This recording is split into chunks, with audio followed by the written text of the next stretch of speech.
ನಮಸ್ಕಾರ ಟ್ರೇಡರ್ ಅಜಿತ್ ಚಾನಲ್ಗೆ ನಿಮ್ಮೆಲ್ಲರಿಗೂ ಸ್ವಾಗತ.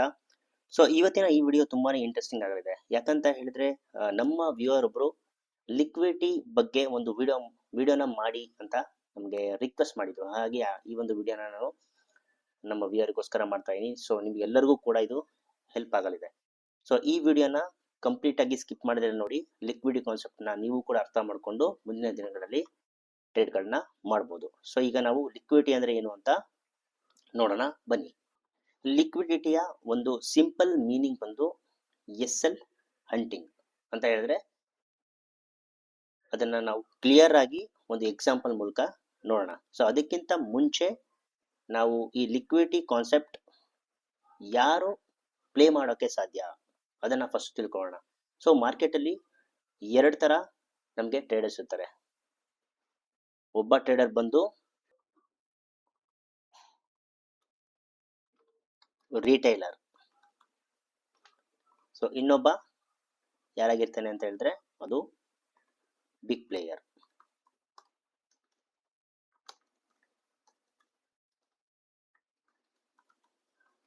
ಓಕೆ, ಸೊ ಈ ರಿಟೈಲರ್ ಅಂದ್ರೆ ಏನು, ಈ ಬಿಗ್ ಪ್ಲೇಯರ್ ಅಂದ್ರೆ ಏನು ಅಂತ ನಾವು ನೋಡೋಣ ಬನ್ನಿ.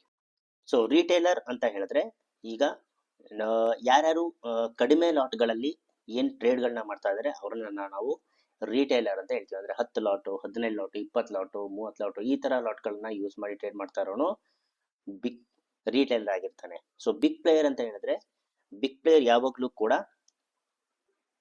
ತುಂಬಾ ಜಾಸ್ತಿ ಲಾಟ್ಗಳನ್ನ ಅವನು ಪ್ಲೇಸ್ ಮಾಡಕ್ಕೆ ಟ್ರೈ ಮಾಡ್ತಾ ಇರ್ತಾನೆ. ಅಂತ ಹೇಳಿದ್ರೆ 50,000 ಲಾಟ್ಸ್, 60,000 ಲಾಟ್ಸ್, ಈ ತರ ಒಂದು ಲಾಟ್ಸ್ ಗಳನ್ನ ಅವನು ಪ್ಲೇಸ್ ಮಾಡ್ತಾ ಇರ್ತಾನೆ. ಅವನನ್ನ ನಾವು ಬಿಗ್ ಪ್ಲೇಯರ್ ಅಂತ ಕರಿತೀವಿ. ಅಂದ್ರೆ ಮಾರ್ಕೆಟ್ ನ ಆಕ್ಚುಲಿ ಅವನು most of the time momentum ಅನ್ನ ಮಾಡ್ತಾ ಇರ್ತಾನೆ. ಸೊ ಅವನನ್ನ ನಾವು ಬಿಗ್ ಪ್ಲೇಯರ್ ಅಂತ ಕರಿತೀವಿ. ಸೊ ನಾವ್ ಏನಂತ ಕರ್ಕೋಬಹುದು, ನಾವು ರಿಟೇಲರ್ ಅಂತ ನಾವು ಹೇಳ್ಕೋಬಹುದು. ಸೊ ಈ ಲಿಕ್ವಿಡಿಟಿ ಕಾನ್ಸೆಪ್ಟ್ ಹೇಗೆ ವರ್ಕ್ ಆಗುತ್ತೆ ಅಂತ ಹೇಳಿದ್ರೆ, ಇದು ರಿಟೇಲರ್ ಕೈಯಿಂದ ಈ ಲಿಕ್ವಿಡಿಟಿನ ಸ್ವೀಪ್ ಮಾಡೋಕೆ ಸಾಧ್ಯ ಆಗೋದಿಲ್ಲ. ಸೊ ಈ ಲಿಕ್ವಿಡಿಟಿ ಅಂತ ಏನು, ಎಲ್ ಹಂಟಿಂಗ್ ಅನ್ನ ರಿಟೇಲರ್ಸ್ ಮಾಡೋಕೆ ಖಂಡಿತವಾಗ್ಲೂ ಸಾಧ್ಯ ಇಲ್ಲ. ಇದನ್ನ ಯಾವುದೇ ಕಾರಣಕ್ಕೂ ಬಿಗ್ ಪ್ಲೇಯರೇ ಮಾಡುವಂಥದ್ದು. ಸೊ ಬನ್ನಿ ನಾವೊಂದು ಎಕ್ಸಾಂಪಲ್ ಮೂಲಕ ಈ ಒಂದು ಎಲ್ ಹಂಟಿಂಗ್ ಬೇಸ್ಡ್ ಹೇಗಾಗತ್ತೆ ಅಂತ ನೋಡೋಣ. ಸೊ ಒಂದು ಪರ್ಟಿಕ್ಯುಲರ್ ಪಾಯಿಂಟ್ ಅಲ್ಲಿ ಮಾರ್ಕೆಟ್ ಒಂದು ಬೈಯಿಂಗ್ ನಡೀತಾ ಅಂತ ತಿಳ್ಕೊಳ್ಳೋಣ. ಸೊ ಈ ಜಾಗದಿಂದ ಬೈಯಿಂಗ್ ನಡೆದಿದೆ ಅಂದ್ರೆ ಈ ಒಂದು ಪರ್ಟಿಕ್ಯುಲರ್ ಪಾಯಿಂಟ್ ಬೈಯಿಂಗ್ ನಡೆದಿದೆ. ಬೈಯಿಂಗ್ ಅಂದ್ರೆ ಮಾರ್ಕೆಟ್ ಬೈಯರ್ಸ್ ಏನೇನಿದ್ದಾರೆ ಅವರು ಮಾರ್ಕೆಟ್ ನ ಪುಷ್ ಮಾಡಿದ್ದಾರೆ. ಸೊ ಅಗೇನ್ ಈ ಜಾಗಕ್ಕೆ ಸೇಮ್ ಜಾಗಕ್ಕೆ ಬಂದಾಗ ಮತ್ತೆ ಬೈಯಿಂಗ್ ನಡೆಯುತ್ತೆ ಅಂತ ತಿಳ್ಕೊಳ್ಳೋಣ. ಸೊ ಅಗೇನ್ ಇದೇ ಜಾಗದಿಂದ ಒಂದು ಮಾರ್ಕೆಟ್ ಅಲ್ಲಿ ಬೈಯಿಂಗ್ ಬಂದಿದೆ. ಸೊ ಅಗೇನ್ ಮತ್ತೆ ಮಾರ್ಕೆಟ್ ಕೆಳಗಡೆ ಬಂದಾಗ ಈ ಒಂದು ಜಾಗದಿಂದ ಒಂದು ಬೈಯಿಂಗ್ ಬಂದಿದೆ ಅಂತ ತಿಳ್ಕೊಳ್ಳೋಣ. ಮತ್ತೆ ಅಗೇನ್ ಇಲ್ಲಿ ಬೈಯಿಂಗ್ ಬಂದಿದೆ ಅಂತ ತಿಳ್ಕೊಳ್ಳೋಣ. ಸೊ ಅಂದ್ರೆ ಬೈಯರ್ಸ್ ಇಲ್ಲಿ ಮೇಲ್ಗಡೆಗೆ ಪುಷ್ ಮಾಡ್ತಾ ಇರೋದು ನಮಗೆ ಕ್ಲೀನ್ ಆಗಿ ಕಾಣುತ್ತೆ. ಅಂದ್ರೆ ಈ ಒಂದು ಜಾಗದಲ್ಲಿ ಪ್ರತಿ ಸಲ ಮಾರ್ಕೆಟ್ ಬಂದಾಗಲೂ ಕೂಡ ಒಂದು ಬೈಯಿಂಗ್ ನಡೆದಿದೆ. ಇದೊಂದು ಸ್ಟ್ರಾಂಗ್, ನಾವೇನಂತ ಕರಿಬಹುದು, ಇದೊಂದು ಸ್ಟ್ರಾಂಗ್ ಸಪೋರ್ಟ್ ಲೆವೆಲ್ ಅಂತ ನಾವು ಹೇಳ್ಬೋದು. ಸೊ ಈಗ ಒಂದು ಕ್ಲಿಯರ್ ಆಗಿರುವಂತ ವಿಚಾರ ನಮ್ಗೆಲ್ಲರಿಗೂ ಕೂಡ ಗೊತ್ತಾಗಿದೆ. ಏನಂತ ಹೇಳಿದ್ರೆ, ಪ್ರತಿ ಸಲ ಇಲ್ಲಿ ಬಂದಾಗ್ಲೂ ಕೂಡ ಬೈಯರ್ಸ್ ಇಲ್ಲಿ ಅಟೆಂಪ್ಟ್ ಮಾಡ್ತಾ ಇದ್ದಾರೆ ಮಾರ್ಕೆಟ್ ನ ಮೇಲ್ಗಡೆ ತಗೊಂಡು ಹೋಗೋದಕ್ಕೆ. ಹಂಗಂದ್ರೆ ಏನು, ಇಲ್ಲಿ ಬೈಯರ್ಸ್ ಯಾರು ಬೈ ಮಾಡ್ತಾ ಇದಾರೆ ಅವರ ಒಂದು ಎಲ್ ಗಳು ಇಲ್ಲಿ ಕ್ರಿಯೇಟ್ ಆಗ್ತಾ ಇದೆ. ಎಲ್ ಅಂದ್ರೆ ಏನು, ಸ್ಟಾಪ್ ಲಾಸ್ ಅಂದ್ರೆ ಎಲ್ಲರೂ ಕೂಡ ಗೊತ್ತಿದೆ ಅಂತ ನಾನು ಭಾವಿಸ್ತೀನಿ. ಸೊ ಇಲ್ಲಿ ಎಲ್ ಗಳು ಕ್ರಿಯೇಟ್ ಆಗ್ತಾ ಇದೆ. ಸೊ ಈ ಎಲ್ ಏನಾಗಿರುತ್ತೆ, ಫಾರ್ ಎಕ್ಸಾಂಪಲ್ ಈಗ ಒಬ್ಬ ಬೈಯರ್ ಬೈ ಮಾಡ್ತಾ ಇದ್ದಾನೆ ಅಂದ್ರೆ ಅವನ ಒಂದು ಎಲ್ ಯಾವಾಗಲೂ ಕೂಡ ಸೆಲ್ ಆರ್ಡರ್ ಆಗಿರುತ್ತೆ. ಏನಾಗಿರುತ್ತೆ, ಇದು ಸೆಲ್ ಆರ್ಡರ್ ಆಗಿರುತ್ತೆ. ಓಕೆ, ಇದನ್ನು ನೀವು ನೆನಪಿಟ್ಕೊಳ್ಳೇ ಬೇಕಾಗಿರುವಂತ ಒಂದು ವಿಚಾರ. ಹಾಗಿದ್ರೆ ಈಗ ಬೈ ಮಾಡಿದಾಗ ಸೆಲ್ ಆರ್ಡರ್ ಆಗಿ ನೀವು ಕನ್ವರ್ಟ್ ಮಾಡಿದಾಗ ಆ ಒಂದು ಆರ್ಡರ್ ಎಕ್ಸಿಟ್ ಆಗೋದು. ಸೊ ಈಗ ನೀವು ಸೆಲ್ ಮಾಡ್ತಾ ಇದ್ದೀರಾ ಅಂತ ತಿಳ್ಕೊಳ್ಳೋಣ. ಈಗ ಸೆಲ್ ಮಾಡ್ತಾ ಇದ್ರೆ ನಿಮ್ಮ ಒಂದು ಎಲ್ ಏನಾಗಿರುತ್ತೆ, ಬೈ ಆಗಿರುತ್ತೆ. ಅಂದ್ರೆ ನೀವು ಬೈ ಆರ್ಡರ್ ಅಲ್ಲಿ ಎಕ್ಸಿಟ್ ಆದ್ರೆ ಮಾತ್ರ ಈ ಒಂದು ಸೆಲ್ ಆರ್ಡರ್ ನೀವು ಎಕ್ಸಿಟ್ ಆಗಿರೋದು ಅಂತ ಅರ್ಥ. ಸೊ ಇದನ್ನ ನೀವು ಕ್ಲೀನ್ ಆಗಿ ಅರ್ಥ ಮಾಡ್ಕೋಬೇಕಾಗತ್ತೆ. ಸೊ ಇಷ್ಟು ನಿಮ್ಗೆ ಕ್ಲಿಯರ್ ಆಗಿ ಅರ್ಥ ಆಗಿದೆ ಅಂತ ಅನ್ಕೊಂತೀನಿ.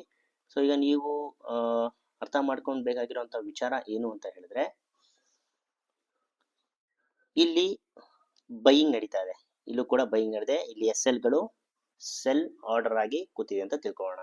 ಸೊ ಸೆಲ್ ಆರ್ಡರ್ ಆಗಿದೆ ಅಂತ ಹೇಳಿದ್ರೆ ಇವರೆಲ್ಲ ಬೈಯರ್ಸ್ ಎಕ್ಸಿಟ್ ಆದಾಗ ಈ ಒಂದು ಮಾರ್ಕೆಟ್ ಅಲ್ಲಿ ಕೆಳಗಡೆ ಮೊಮೆಂಟಮ್ ಕಾಣಕ್ಕೆ ಸಿಗುತ್ತೆ. ಸೊ ನಾವು ನೋಡ್ಬೋದು ಮಾರ್ಕೆಟ್ ಅಲ್ಲಿ ಇವರ ಎಸ್ ಎಲ್ ಎಲ್ಲ ಹಂಟ್ ಆದಾಗ ಇಲ್ಲಿ ಇವರ ಎಸ್ ಎಲ್ ಹಂಟ್ ಆದಾಗ ಸೆಲ್ ಆರ್ಡರ್ ಆಗಿ ಕ್ರಿಯೇಟ್ ಆಗುತ್ತೆ. ಈಗ ಏನ್ ಮಾಡ್ತಾನೆ, ಈ ಸೆಲ್ ಆರ್ಡರ್ಗಳು ಎಷ್ಟೊಂದು ಸೆಲ್ ಆರ್ಡರ್ಗಳು ಬೇಕಾಗಿತ್ತು. ಇಲ್ಲಿ 3 ಜನ ಸೆಲ್ ಆರ್ಡರ್ನ ಬೈ ಆರ್ಡರ್ ಅದನ್ನ ಸೆಲ್ ಆರ್ಡರ್ ಕನ್ವರ್ಟ್ ಮಾಡಿದ್ದಾರೆ ಅಂತ ತಿಳ್ಕೊಳ್ಳೋಣ. ಸೊ ಇಲ್ಲಿ ಬಿಗ್ ಪ್ಲೇಯರ್ ಏನ್ ಮಾಡ್ತಾನೆ, ಅದೇ ಒಂದು ಆಪರ್ಚುನಿಟಿನ ಯೂಸ್ ಮಾಡಿ ಈ ಸೆಲ್ ಆರ್ಡರ್ನೆಲ್ಲ ಬೈ ಆರ್ಡರ್ನಾಗಿ ಕನ್ವರ್ಟ್ ಮಾಡಿ ಮಾರ್ಕೆಟ್ ಅನ್ನ ಈ ರೀತಿ ಮಾರ್ಕೆಟ್ ಅನ್ನ ಮೇಲ್ಗಡೆ ತಗೊಂಡು ಹೋಗೋಕೆ ಟ್ರೈ ಮಾಡ್ತಾನೆ. ಅಂದ್ರೆ ಕಂಪ್ಲೀಟ್ಲಿ ಈ ಆರ್ಡರ್ ಗಳನ್ನ ಇವನ್ ಏನ್ ಮಾಡ್ತಾನೆ, ಬಿಗ್ ಪ್ಲೇಯರ್ ಇಲ್ಲಿ ಯೂಸ್ ಮಾಡಿ ಇವನ ಒಂದು ಆರ್ಡರ್ನ ಪ್ಲೇಸ್ ಮಾಡ್ತಾನೆ. ಸೊ ಸೆಲ್ ಆರ್ಡರ್ ಎಲ್ಲ ಬೈ ಆರ್ಡರ್ ಆಗಿ ಕನ್ವರ್ಟ್ ಆದಾಗ ಮಾತ್ರ ಮಾರ್ಕೆಟ್ ಇಲ್ಲಿಂದ ಮೇಲೆ ಹೋಗಕ್ಕೆ ಸಾಧ್ಯ. ಸೊ ಈ ರೀತಿಯಲ್ಲಿ ಬಿಗ್ ಪ್ಲೇಯರ್ ಏನ್ ಮಾಡ್ತಾನೆ, ಎಸ್ ಎಲ್ ಎಲ್ಲೆಲ್ಲಿ ಇದೆ ಅಂತ ಅವನು ಐಡೆಂಟಿಫೈ ಮಾಡಿ ಅದನ್ನ ಫಸ್ಟ್ ಅವನ ಒಂದು ಆರ್ಡರ್ ಆಗಿ ಕನ್ವರ್ಟ್ ಮಾಡಿ ಮಾರ್ಕೆಟ್ ಅಲ್ಲಿಂದ ಮಾರ್ಕೆಟ್ ನ ಮೇಲ್ಗಡೆ ತಗೋದಕ್ಕೆ ಟ್ರೈ ಮಾಡ್ತಾನೆ. ಸೊ ಅದೇ ರೀತಿಯಲ್ಲಿ ನಾವು ಹೇಗೆ ಇದು ಲಿಕ್ವಿಡಿಟಿ ಸೀಪ್ ಈಗ ಕೆಳಗಡೆಯಿಂದ ಆಗಿರೋದನ್ನ ನೀವು ಕ್ಲೀನ್ ಆಗಿ ಅಬ್ಸರ್ವ್ ಮಾಡಿದ್ರಿ. ಈಗ ಮೇಲ್ಗಡೆ ಲಿಕ್ವಿಡಿಟಿ ಸೀಪ್ ಆದ್ರೆ ಯಾವ ರೀತಿಯಲ್ಲಿ ವರ್ಕ್ ಆಗುತ್ತೆ ಅಂತ ನಾವು ಒಂದು ಎಕ್ಸಾಂಪಲ್ ಮೂಲಕ ನೋಡೋಣ ಬನ್ನಿ. ಸೊ ಈಗ ಮಾರ್ಕೆಟ್ ಈ ಜಾಗದಿಂದ ಒಂದು ಸೆಲ್ ಆಫ್ ಬರ್ತಾ ಇದೆ ಅಂತ ತಿಳ್ಕೊಳ್ಳೋಣ. ಯಾವ ಜಾಗದಿಂದ? ಈ ಜಾಗದಿಂದ ಒಂದು ಸೆಲ್ ಆಫ್ ಬರ್ತಾ ಇದೆ. ಎಗೇನ್ ಮಾರ್ಕೆಟ್ ಇದೇ ಜಾಗಕ್ಕೆ ಬಂದಾಗ ಒಂದು ಸೆಲ್ ಆಫ್ ಈ ಜಾಗದಿಂದ ಬರ್ತಾ ಇದೆ ಅಂತ ತಿಳ್ಕೊಳ್ಳೋಣ.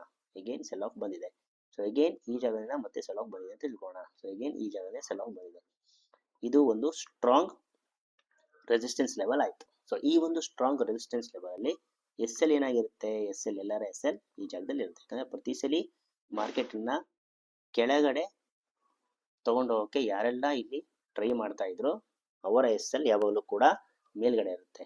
ಸೊ ಅಂದ್ರೆ ನಿಮ್ಮ ಒಂದು ಸೆಲ್ ಆರ್ಡರ್ ಅಲ್ಲಿ ನಿಮ್ಮ ಎಸ್ ಎಲ್ ಏನಾಗಿರುತ್ತೆ, ಬೈ ಆರ್ಡರ್ ಆಗಿರುತ್ತೆ. ಸೊ ನಿಮ್ಮ ಒಂದು ಎಸ್ ಎಲ್ ಏನಾಗಿರುತ್ತೆ, ಬೈ ಆರ್ಡರ್ ಆಗಿರುತ್ತೆ.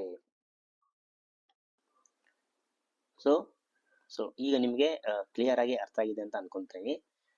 ಸೊ ಈ ಒಂದು ಜಾಗದಿಂದ ಏನೆಲ್ಲ ನಿಮಗೆ ಸೆಲ್ಲಿಂಗ್ ಬರ್ತಾ ಇದೆ, ಓಕೆ, ಸೇಮ್ ಸೆಲ್ಲಿಂಗ್ ಬರ್ತಾ ಇದೆ, ಅವರ ಎಸ್ ಎಲ್ ಗಳು ಇಲ್ಲಿ ಕ್ರಿಯೇಟ್ ಆಗಿರುತ್ತೆ. ಸೊ ಇವನು ಕೂಡ ಸೆಲ್ಲೇ ಮಾಡಬೇಕಿತ್ತು, ಬಟ್ ಇವನಿಗೆ ಇಲ್ಲಿರುವಂತಹ ಎಸ್ ಎಲ್ ಗಳು ಸಾಲ್ತಾ ಇಲ್ಲ. ಸೊ ಹಾಗೆ ಅವನೇನ್ ಮಾಡ್ತಾನೆ, ಮಾರ್ಕೆಟ್ ಅನ್ನ ಮೇಲ್ಗಡೆ ಒಂದ್ಸತಿ ಪುಷ್ ಮಾಡ್ತಾನೆ. ಮಾರ್ಕೆಟ್ ಅನ್ನ ಒಂದ್ಸತಿ ಮೇಲ್ಗಡೆ ಪುಷ್ ಮಾಡಿ ಆಮೇಲೆ ಅದನ್ನ ಕ್ಲೀನ್ ಆಗಿ ಒಂದು ಡಂಪ್ ನ ಮಾಡ್ತಾನೆ. ಅಂದ್ರೆ ಇವನಿಗೆ ಬಿಗ್ ಪ್ಲೇಯರ್ ಅಲ್ಲಿ ಏನ್ ಮಾಡಿರ್ತಾನೆ, ಅವನಿಗೆ ತುಂಬಾ ಆರ್ಡರ್ಸ್ ಗಳು ಕ್ರಿಯೇಟ್ ಆಗಿರ್ಬೇಕಾಗತ್ತೆ. ಯಾಕಂದ್ರೆ ಅವನು ಜಾಸ್ತಿ ಲಾಟ್ ಗಳಲ್ಲಿ ಟ್ರೇಡ್ ಮಾಡ್ತಾ ಇರೋದ್ರಿಂದ ಮಾರ್ಕೆಟ್ ನ ಒಂದ್ಸತಿ ಅವನು ಮೇಲ್ಗಡೆ ಪುಷ್ ಮಾಡಿ ಇವರ ಎಸ್ ಎಲ್ ನ ಅವನು ಬೈ ಆರ್ಡರ್ ಅದೆಲ್ಲ ಕನ್ವರ್ಟ್ ಮಾಡ್ಬಿಟ್ಟು ಅಲ್ಲಿಂದ ಡೈರೆಕ್ಟ್ ಆಗಿ ಸೆಲ್ ಆರ್ಡರ್ ನ ಪುಷ್ ಮಾಡ್ತಾನೆ. ಆಗ ಮಾರ್ಕೆಟ್ ಒಂದು ಡೌನ್ ಸೈಡ್ ಮೊಮೆಂಟಮ್ ಬರುತ್ತೆ ಕ್ಲೀನ್ ಆಗಿ. ಸೊ ಈ ಎರಡು ಎಕ್ಸಾಂಪಲ್ ಗಳನ್ನ ನಾವು ಚಾರ್ಟ್ ಅಲ್ಲೇ ಒಂದ್ಸತಿ ಅಬ್ಸರ್ವ್ ಮಾಡೋಣ ಬನ್ನಿ. ಇಲ್ಲಿ ನಾನು BTC ಚಾರ್ಟ್ ಅನ್ನು ಹಾಕಿದ್ದೀನಿ. ನೀವು ನೋಡಬಹುದು BTC ಚಾರ್ಟ್ ಹಾಕಿದ್ದೀನಿ. ಬಿಟ್ಕಾಯಿನ್ 15 ಮಿನಿಟ್ಸ್ ಟೈಮ್ ಫ್ರೇಮ್ ನ ಚಾರ್ಟ್ ಅನ್ನ ಹಾಕಿದ್ದೀನಿ. ಸೊ ನೀವು ಇಲ್ಲಿ ಕ್ಲಿಯರ್ ಆಗಿ ನೋಡಬಹುದು. ಸೊ ಇಲ್ಲಿ ಎಸ್ ಎಲ್ ಹಂಟಿಂಗ್ ಮಾಡಿ ಮಾರ್ಕೆಟ್ ಯಾವ ರೀತಿಯಲ್ಲಿ ರಿವರ್ಸ್ ಅದೇ ಎಸ್ ಎಲ್ ಹಂಟಿಂಗ್ ಮಾಡಿ ಹೇಗೆ ಒಂದು ಸ್ವೀಪ್ ಮಾಡಿ ಮಾರ್ಕೆಟ್ ಆಪೋಸಿಟ್ ಡೈರೆಕ್ಷನ್ ಅಲ್ಲಿ ಮೊಮೆಂಟಮ್ ಅನ್ನ ಕೊಟ್ಟಿದ್ದಾರೆ ಅಂತ ನಾವು ಕ್ಲೀನ್ ಆಗಿ ಅಬ್ಸರ್ವ್ ಮಾಡೋಣ ಬನ್ನಿ. ಸೊ ನೀವು ಇಲ್ಲಿ ನೋಡಬಹುದು ಮಾರ್ಕೆಟ್ ಏನಾಗ್ತಾ ಇದೆ, ಇಲ್ಲಿ ಒಂದು ಡೌನ್ ಸೈಡ್ ಮೊಮೆಂಟಮ್ ಕೊಡ್ತಾ ಇದೆ. ಕರೆಕ್ಟಾ? ಮಾರ್ಕೆಟ್ ಒಂದು ಡೌನ್ ಸೈಡ್ ಮೊಮೆಂಟಮ್ ಕೊಡ್ತಾ ಇದೆ. ಇಲ್ಲಿ ಕನ್ಸಾಲಿಡೇಷನ್ ಆಗ್ತಾ ಇತ್ತು. ಮತ್ತೆ ಮಾರ್ಕೆಟ್ ಏನಾಯ್ತು, ಇಲ್ಲಿ ಎಸ್ ಎಲ್ ನ ಸ್ವೀಪ್ ಮಾಡಿ ಮಾರ್ಕೆಟ್ ಒಂದು ಮೊಮೆಂಟಮ್ ಅನ್ನ ಕೊಟ್ಟಿದೆ. ಸೊ ನೀವು ಇಲ್ಲಿ ನೋಡಬಹುದು ಎಕ್ಸಾಕ್ಟ್ ಆಗಿ ಮಾರ್ಕೆಟ್ ಇಲ್ಲಿ ಎಲ್ಲ ಬೈ ಆರ್ಡರ್ ಗಳಿತ್ತು. ಸೊ ಬೈ ಆರ್ಡರ್ ಏನಾಯ್ತು ಇಲ್ಲಿ ಅಂತ ನೋಡಿ. ಇಮಿಡಿಯೇಟ್ ಆಗಿ ಏನಾಗುತ್ತೆ, ಇಲ್ಲಿರೋ ಬೈ ಆರ್ಡರ್ಸ್ ಏನೇನಿತ್ತು ಮಾರ್ಕೆಟ್ ಇಂದ ಮೇಲೆ ಹೋಗುತ್ತೆ ಅಂತ ಯಾರೆಲ್ಲ ಇಲ್ಲಿ ಎಂಟ್ರಿನ ಪಡೆದಿರ್ತಾರೆ ಅವ್ರ ಎಸ್ ಎಲ್ ಇರುತ್ತೆ. ಎಸ್ ಎಲ್ ನ ನೀಟಾಗಿ ಹಂಟ್ ಮಾಡಿ ಮಾರ್ಕೆಟ್ ಒಂದು ಉತ್ತಮವಾದಂತಹ ಒಂದು ಅಪ್ಸೈಡ್ ಮೊಮೆಂಟಮ್ ಅನ್ನ ಇಲ್ಲಿ ಮಾರ್ಕೆಟ್ ಅನ್ನ ಕೊಟ್ಟಿರೋದು ನಮಗೆ ಕ್ಲೀನ್ ಆಗಿ ಕಾಣುತ್ತೆ. ಸೊ ನಾವು ಇನ್ನೊಂದು ಎಕ್ಸಾಂಪಲ್ ನ ನೋಡೋಣ ಬನ್ನಿ.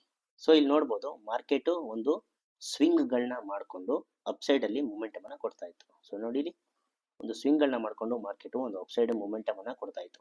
ಸೊ ಇಲ್ಲಿ ಕನ್ಸಾಲಿಡೇಷನ್ ಆಗಿತ್ತು. ಕರೆಕ್ಟಾ?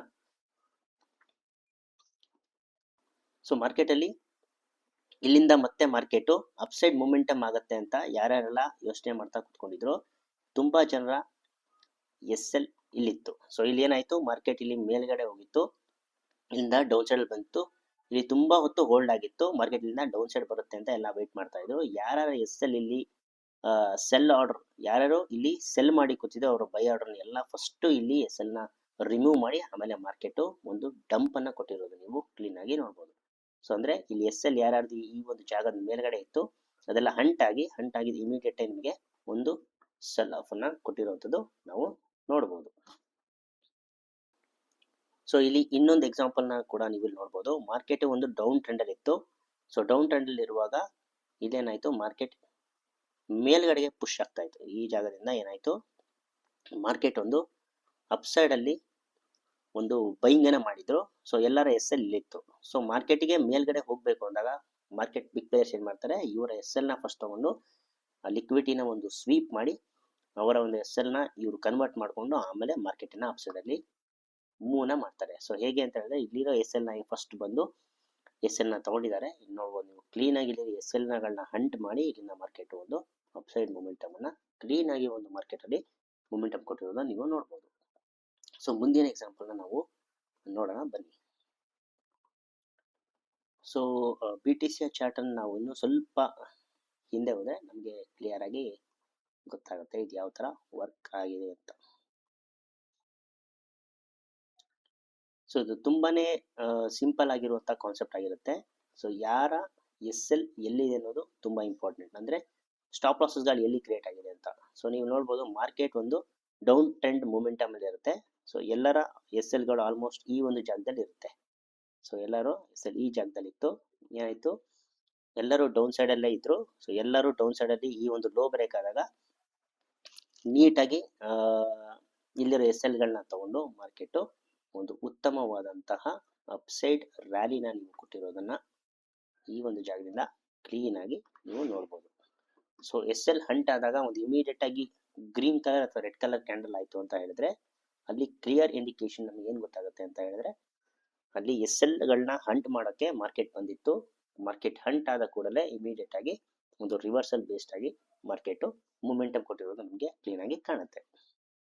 ಸೊ ಇನ್ನೊಂದು ಎಕ್ಸಾಂಪಲ್ ನಾವು BTC ಅಲ್ಲೇ ನೋಡ್ಬೋದು. ಸೊ ನೀವು ಎಷ್ಟು ಎಕ್ಸಾಂಪಲ್ ಗಳನ್ನ ನಾವು ಲೈವ್ ಆಗಿ ನಿಮಗೆ ತೋರಿಸ್ತಾ ಇದೀನಿ ನೋಡಿ. ಸೊ ಮಾರ್ಕೆಟ್ ಏನಾಗ್ತಿತ್ತು, ಒಂದು ಅಪ್ ಟ್ರೆಂಡ್ ಅಲ್ಲಿ ಮೊಮೆಂಟಮ್ ಅನ್ನ ಕೊಡ್ತಾ ಇತ್ತು. ಸೊ ಅಪ್ ಟ್ರೆಂಡ್ ಮೊಮೆಂಟಮ್ ಕೊಡ್ತಾ ಇತ್ತು, ಎಲ್ಲರ ಎಸ್ ಎಲ್ ಈ ಜಾಗದಲ್ಲಿ ಇತ್ತು. ಮಾರ್ಕೆಟ್ ಏನ್ ಮಾಡ್ತು, ಕ್ಲೀನ್ ಆಗಿ ಈ ಒಂದು ಎಸ್ ಎಲ್ ಗಳನ್ನ ಇಲ್ಲಿ ಹಂಟ್ ಮಾಡಿ ಮಾರ್ಕೆಟ್ ಒಂದು ಕ್ಲೀನ್ ಡಂಪ್ ಅನ್ನ ನೀಡಿದೆ. ಅದನ್ನ ನೀವು ಕ್ಲೀನ್ ಆಗಿ ಇಲ್ಲಿ ಅಬ್ಸರ್ವ್ ಮಾಡಬಹುದು. ಸೊ ನಾವು ನೋಡಿ ಮಾರ್ಕೆಟ್ ಒಂದು ಕನ್ಸಾಲಿಡೇಷನ್ ಫೇಸ್ ಅಲ್ಲಿ ಇತ್ತು, ಎಲ್ಲರ ಎಸ್ ಎಲ್ ಇದು ಮೇಲ್ಗಡೆ ಇತ್ತು. ಯಾವಾಗ ಇಲ್ಲಿ ಎಸ್ ಎಲ್ ನ ಹಂಟ್ ಮಾಡುತ್ತೆ ಮಾರ್ಕೆಟ್ ಒಂದು ಉತ್ತಮವಾದಂತಹ ಡೌನ್ ಫಾಲ್ ಮೊಮೆಂಟಮ್ ಅನ್ನ ಕ್ಲೀನ್ ಆಗಿ ಕೊಟ್ಟಿರೋದು ನೀವು ನೋಡಬಹುದು. ಸೊ ಇನ್ನೊಂದು ಎಕ್ಸಾಂಪಲ್ ಕೂಡ ನೀವು ನೋಡಬಹುದು. ಇಲ್ಲಿ ನೀವು ನೋಡೋದಾದ್ರೆ ಮಾರ್ಕೆಟ್ ಒಂದು ಅಪ್ ಟ್ರೆಂಡ್ ಮೊಮೆಂಟಮ್ ಇತ್ತು. ಸೊ ಅಪ್ ಟ್ರೆಂಡ್ ಮೊಮೆಂಟಮ್ ಅಂತ ಹೇಳಿದ್ರೆ ಮಾರ್ಕೆಟ್ ಒಂದು ಮೇಲ್ಗಡೆ ಮೊಮೆಂಟಮ್ ಕೊಡ್ತಾ ಇತ್ತು. ಸೊ ಇಲ್ಲಿ ಒಂದು ಸ್ವಲ್ಪ ಕನ್ಸಾಲಿಡೇಷನ್ ಫೇಸ್ ಮಾಡ್ತಾ ಇರುತ್ತೆ. ಸೊ ಎಲ್ಲರೂ ಇಲ್ಲಿಂದ ಮಾರ್ಕೆಟ್ ಕೆಳಗೆ ಹೋಗುತ್ತೆ ಅಂತ ಏನ್ ಮಾಡ್ತಾರೆ, ಒಂದು ಇಲ್ಲಿಂದ ಕೆಳಗಡೆ ಹೋಗುತ್ತೆ ಅಂತ ಎಲ್ಲರ ಎಸ್ ಎಲ್ ಕೂಡ ಇದ್ರ ಮೇಲ್ಗಡೆ ಇರುತ್ತೆ. ಯಾವಾಗ ಈ ಒಂದು ಪರ್ಟಿಕ್ಯುಲರ್ ಪಾಯಿಂಟ್ ಇಂದ ಲಿಕ್ವಿಡಿಟಿ ಸ್ವೀಪ್ ಆಗುತ್ತೆ ಅಂದ್ರೆ ಯಾರು ಎಲ್ಲರ ಎಸ್ ಎಲ್ ನ ಹಂಟ್ ಮಾಡಿ ಬಿಗ್ ಪ್ಲೇಯರು ಇಲ್ಲಿಂದ ಮಾರ್ಕೆಟ್ ನ ಕ್ಲೀನ್ ಆಗಿ ಒಂದು ಡೌನ್ ಸೈಡ್ ಮೊಮೆಂಟಮ್ ಅನ್ನ ಮಾರ್ಕೆಟ್ ಅಲ್ಲಿ ಮೂವ್ ಆಗುವಾಗ ಮಾಡ್ತಾರೆ. ಸೊ ಎಲ್ಲರೂ ಕೂಡ ಈ ಲಿಕ್ವಿಡಿಟಿ ಕಾನ್ಸೆಪ್ಟ್ ಕ್ಲೀನ್ ಆಗಿ ಅರ್ಥ ಆಗಿದೆ ಅಂತ ನಾನು ಭಾವಿಸ್ತೀನಿ. ಸೊ ಸಿಂಪಲ್ ಆಗಿ ಬಿಗ್ ಪ್ಲೇಯರ್ಸ್ ಎಲ್ಲರ ಎಸ್ ಎಲ್ ಎಲ್ಲಿದೆ ಅಂತ ಐಡೆಂಟಿಫೈ ಮಾಡ್ತಾನೆ. ಐಡೆಂಟಿಫೈ ಮಾಡು ಅವರ ಎಸ್ ಎಲ್ ನ ತೆಗೆದುಕೊಂಡು ಮಾರ್ಕೆಟ್ ನ ಆಪೋಸಿಟ್ ಡೈರೆಕ್ಷನ್ ಅಲ್ಲಿ ಒಂದು ಬಿಗ್ಗರ್ ಮೊಮೆಂಟಮ್ ಅನ್ನ ನಾವು ನೋಡೋದನ್ನೇ ನಾವು ಲಿಕ್ವಿಡಿಟಿ ಸ್ವೀಪ್ ಅಂತ ಕರಿತೀವಿ. ಸೊ ಇನ್ನಷ್ಟು ಹೆಚ್ಚಿನ ಮಾಹಿತಿಯಾಗಿ ನಮ್ಮ ಒಂದು ಯೂಟ್ಯೂಬ್ ಚಾನೆಲ್ ನ ಫಾಲೋ ಮಾಡಿ, ಸಬ್ಸ್ಕ್ರೈಬ್ ಮಾಡಿ ಹಾಗೂ ಶೇರ್ ಮಾಡಿ. ಸೊ ಈ ವಿಡಿಯೋ ಇನ್ನೂ ಕ್ಲಿಯರ್ ಆಗಿ ಅರ್ಥ ಆಗಿಲ್ಲ ಅಂದ್ರೆ ಇನ್ನೊಂದ್ಸಲಿ ಈ ವಿಡಿಯೋನ ಕಂಪ್ಲೀಟ್ ಆಗಿ ಸ್ಕಿಪ್ ಮಾಡದೆ ನೋಡಿ. ಧನ್ಯವಾದಗಳು.